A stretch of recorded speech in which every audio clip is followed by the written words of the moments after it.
Hello students, आज पहली class शुरू हो रही है और जैसा कि मैंने आपको बताया था कि आज हम शुरू करेंगे राजनीति विज्ञान कक्षा 12th का पहला पाठ, जिसका नाम है शीत युद्ध का दौर। शीत युद्ध क्या है आप जानते हैं, 10th में मैंने आपको पढ़ाया है शीत युद्ध क्या है।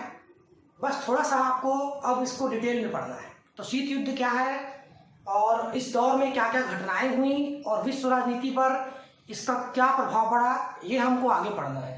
तो समकालीन विश्व राजनीति क्या है? तो 1990 के दशक के बाद की जो राजनीतिक स्थिति थी विश्व में, उसे हम कहते हैं समकालीन विश्व राजनीति। ये कैसे पैदा हुई? द्वितीय विश्व युद्ध के बाद विश्व दो गुटों में बढ़ गया। एक तरफ अमेरिका चला गया, एक तरफ रूस चला गया, और जिसे हम शीत युद्ध के नाम से जानते हैं।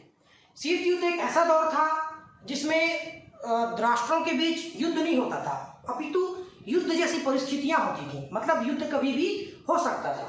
तो उसी दौर जब पूरे विश्व में शीत युद्ध का दौर चल रहा था, सब तरफ अव्यवस्था थी, एक नई व्यवस्था जिसे हम कहते हैं गुट निरपेक्षता, एक तीसरी शक्ति के रूप में कुछ राष्ट्रों ने एक संगठन बनाया जिसे हम कहते हैं गुट निरपेक्षता या गुट निरपेक्ष आंदोलन।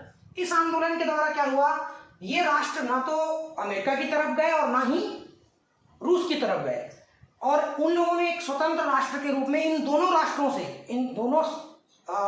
से क्या किया, लाभ लिया और अपने विकास की ओर आगे बढ़े, जिसे हम कहते हैं समकालीन विश्व राजनीति। इसके बारे में आगे और पढ़ेंगे, जिसमें हम शीत युद्ध के दौर में भारत की क्या स्थिति थी इसके बारे में जानेंगे। इसके बाद है दो ध्रुवीय विश्व का उदय। दो ध्रुवीय विश्व का उदय का मतलब है कि जब सेकेंड वर्ल्ड वॉर खत्म हुआ तो विश्व दो गुटों में बढ़ गया, जैसा मैंने आपको बताया। तो विश्व में दो ध्रुव हो गए, एक हो गया अमेरिका और एक हो गया सोवियत संघ। तो उस समय अमेरिका और सोवियत संघ जो थे वो द्वितीय विश्व युद्ध के बाद शक्तिशाली राष्ट्र के रूप में विश्व के सामने उभर कर सामने आए। उसके बाद है द्विध्रुवीय युक्त विश्व व्यवस्था। ये कैसे विकसित हुई?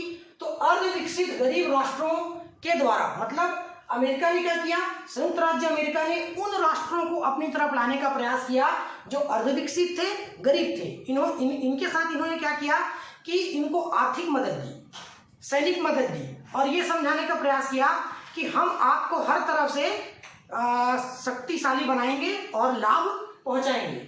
उसके बाद दूसरा है उपनिवेशी और गुलाम राष्ट्र। ये किसकी तरफ गए? ये गए रूस की तरफ। ये वो राष्ट्र थे जो नए नए स्वतंत्र हुए थे और जो पहले से उपनिवेश थे, इनको रूस ने अपनी तरफ मिलाने का प्रयास किया। इसके बाद है द्विध्रुवीय अर्थव्यवस्था। मतलब इसका अर्थ क्या है, द्विध्रुवीय अर्थव्यवस्था का अर्थ क्या है, इसको समझेंगे हम।